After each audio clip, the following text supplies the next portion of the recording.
Em 5 de junho de 2022, o indigenista brasileiro Bruno Pereira e o jornalista britânico Don Phillips foram assassinados durante uma viagem pelo Vale do Javari, segunda maior terra indígena do Brasil, no extremo oeste do Amazonas.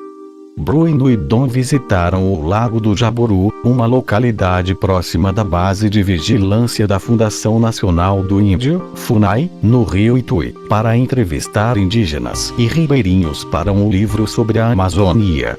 Mais tarde, com a expedição praticamente concluída, eles se deslocaram para a comunidade São Rafael, onde fariam uma reunião com um pescador local. O crime ocorreu no trajeto entre a comunidade e o município de Atalaia do Norte. Após 10 dias de buscas, um dos suspeitos presos pela Polícia Federal, PF, confessou o envolvimento nos assassinatos e indicou a localização dos corpos. Os restos mortais encontrados foram levados a Brasília, periciados e confirmados como pertencentes a Bruno Pereira e Don Phillips. O crime gerou repercussão na imprensa internacional e críticas ao enfraquecimento de instituições ambientais promovido pela gestão de Jair Bolsonaro. O governo brasileiro reagiu tarde ao desaparecimento e não adotou medidas de busca suficientes. Data: 5 de junho de 2022. Localização: Amazonas, Brasil. Tema: desaparecimento e assassinato. Mortes: Bruno Pereira, Don Phillips, suspeito, S. Amarildo da Costa de Oliveira, Jefferson da Silva Lima, Ozenei da Costa de Oliveira. Contexto: Bruno Pereira e Don Phillips se encontraram em Atalaia do Norte. Em 3 de junho de 2022, eles visitaram o Lago do Jaburu, uma localidade próxima da base de vigilância da FUNAI, para que o jornalista fizesse entrevistas com indígenas. 2 dias depois, deslocaram-se para a comunidade São Rafael, onde fariam uma reunião com um pescador local apelidado de Churrasco. O objetivo do encontro era discutir trabalhos conjuntos entre ribeirinhos e indígenas na vigilância do Vale do Javari, território bastante afetado por invasões e atividades criminosas. No entanto, o morador não se encontrava na comunidade e os dois conversaram com a esposa dele. Bruno e Don foram assassinados enquanto viajavam para o município de Atalaia do Norte. Vítimas: Bruno Pereira. Bruno Pereira nasceu na cidade de Recife, em Pernambuco, no dia 15 de agosto de 1980. Foi um indigenista e servidor de carreira da FUNAI, tendo sido considerado um dos maiores especialistas em indígenas isolados ou de recente contato do país. Em 2019, ele liderou a maior expedição para contato com índios isolados dos últimos 20 anos. Entretanto, após pressão de setores ruralistas ligados ao governo de Jair Bolsonaro, foi exonerado do cargo em outubro daquele ano pelo então o secretário executivo de Sérgio Moro no Ministério da Justiça, Luiz Pontel. De acordo com entidades indígenas, Bruno era constantemente ameaçado por garimpeiros, madeireiros e pescadores. Don Phillips nasceu no condado de Mercedes em 23 de julho de 1964. Foi um jornalista que colaborou com os jornais Financial Times, The Guardian, The New York Times e The Washington Post. Ele se mudou para o Brasil em 2007 e morava em Salvador. Era casado com a brasileira Alessandra Sampaio e estava escrevendo um livro sobre a floresta amazônica e seu potencial sustentável. Buscas e investigação. Em 5 de junho, a União das Organizações Indígenas do Vale do Javari, Univaja, organizou 2 equipes de buscas que saíram de Atalaia do Norte e Tabatinga. Porém, sem sucesso, a entidade divulgou uma nota em suas redes sociais, reportando o desaparecimento e pedindo esforços nas buscas. Por sua vez, a Polícia Federal anunciou que estava apurando o acontecimento, mas não deu mais detalhes. 2 dias depois, a polícia militar fez uma vistoria na residência de Amarildo da Costa de Oliveira, conhecido como Pelado, após receber uma denúncia anônima de uma suposta participação dele no desaparecimento. Ele foi preso por posse de droga e de munição de uso restrito. Na ocasião, a polícia também apreendeu a lancha do suspeito, onde foram encontrados vestígios de sangue, enviados para análises. Em 12 de junho, a equipe dos bombeiros em Atalaia do Norte encontrou uma mochila, um notebook e um par de sandálias próximo à casa de Amarildo.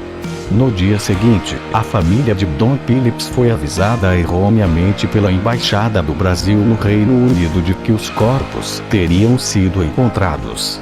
Em 15 de junho, Amarildo confessou a participação no crime e indicou às autoridades onde havia enterrado os corpos, assim como o local em que afundou a embarcação. Os restos mortais encontrados foram levados a Brasília, periciados e confirmados como pertencentes a Bruno Pereira e Dom Phillips. O irmão de Amarildo, Ozeney da Costa de Oliveira, e Jefferson da Silva Lima também foram presos. Segundo o laudo da PF, as vítimas foram baleadas com munição de caça. Dom faleceu por traumatismo na região abdominal e torácica, enquanto Bruno foi baleado na cabeça e no tronco. Em 22 de julho, o Ministério Público Federal denunciou Amarildo, Jefferson e Ozeney por duplo homicídio qualificado e ocultação de cadáver.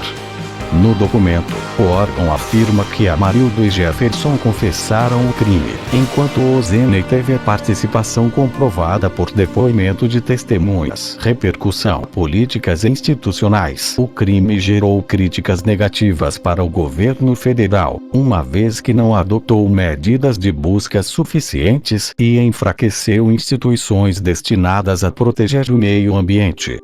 O presidente Jair Bolsonaro, por sua vez, minimizou o desaparecimento e culpou as vítimas. Para ele, ambos eram imprudentes e suas profissões uma aventura.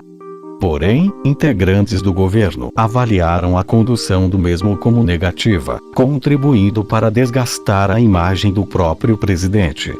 No âmbito jurídico, Jaísa Frache, juíza da 1ª Vara Federal Civil da Justiça Federal do Amazonas, apontou omissão, por parte da União, do dever de fiscalizar as terras indígenas e proteger os povos indígenas isolados e de recente contato.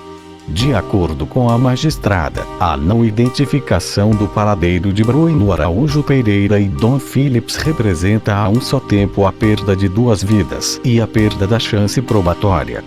Por sua vez, o ministro do Supremo Tribunal Federal Luiz Roberto Barroso deu 5 dias para que o governo federal adotasse todas as providências necessárias. Na política, deputados e senadores lamentaram as mortes de Bruno e Dom e também se solidarizaram com os familiares. O presidente do Senado, Rodrigo Pacheco, considerou a presença de um Estado paralelo na Amazônia como uma ofensa gravíssima às instituições.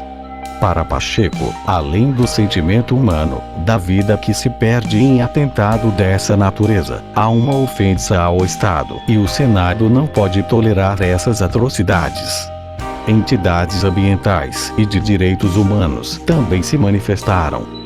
O Escritório de Direitos Humanos das Nações Unidas afirmou estar profundamente entristecido com os assassinatos. Ressaltou que os ataques e ameaças a ativistas e indígenas são persistentes no Brasil e instou o governo a protegê-los de todas as formas de violência e discriminação. A Human Rights Watch também pediu medidas imediatas e enérgicas para combater a ilegalidade e as redes criminosas na Amazônia. Já a Greenpeace salientou que os assassinatos são resultados das ações e omissões de um governo empenhado na economia da destruição. Na imprensa e entre analistas, a mídia brasileira começou a noticiar o desaparecimento de Bruno e Dom assim que foi reportado pela Univaja. Na imprensa estrangeira, o crime recebeu cobertura nas páginas da Al Jazeera, Associated Press, BBC, Bild, CNN em espanhol, Daily Mail, El País, La Nación, La República, Le Monde, New York Daily News, Público, The New York Times, The Guardian e The Washington Post. Discorrendo sobre o crime, o jornalista Jânio de Freitas considerou as mortes de Bruno e Dom um êxito da política de destruição de Bolsonaro. Ele ainda concluiu: a Amazônia está sob uma construção extensa e minuciosa. É uma teia de criminalidades diferentes, que tomou o domínio de grandes áreas e é subsidiária de outra teia. Esta penetra nas instituições do Estado e de governo, em especial no sistema de segurança. Este raciocínio foi seguido por Jorge Pontes, ex-delegado da Polícia Federal, que disse: Jair Bolsonaro operou, desde que assumiu, em 2019, um verdadeiro desmonte da capacidade de fiscalizar, reprimir e multar transgressores ambientais, promovendo assim o recrudescimento de uma situação que já era ruim, por intermédio do empoderamento de madeireiros, grileiros e garimpeiros que atuam naquela região. Por sua vez, a revista Veja publicou um artigo descrevendo como o governo facilita ações ilegais na Amazônia. Já as publicações estrangeiras criticaram a demora do governo brasileiro nas buscas. O The Guardian disse que o caso sublinha o aumento do perigo para quem ousa defender o meio ambiente no Brasil ou as comunidades indígenas, que enfrentam um assalto histórico sob a gestão de extrema-direita do presidente Jair Bolsonaro. O The New York Times classificou o crime como um capítulo sombrio na história da Amazônia e o The Washington Post frisou que o presidente brasileiro é defensor de garimpeiros ilegais e desmatadores. Desinformações. Por outro lado, o crime também foi pauta de notícias falsas, disseminadas por grupos bolsonaristas nos serviços de mensagens instantâneas Telegram e WhatsApp. O conteúdo variou entre teorias conspiratórias e tentativas de culpar as vítimas pelos próprios assassinatos.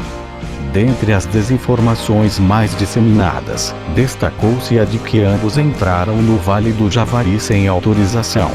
Esta, inclusive, foi repercutida pelo presidente da FUNAI, Marcelo Xavier, em uma entrevista para a Jovem Pan.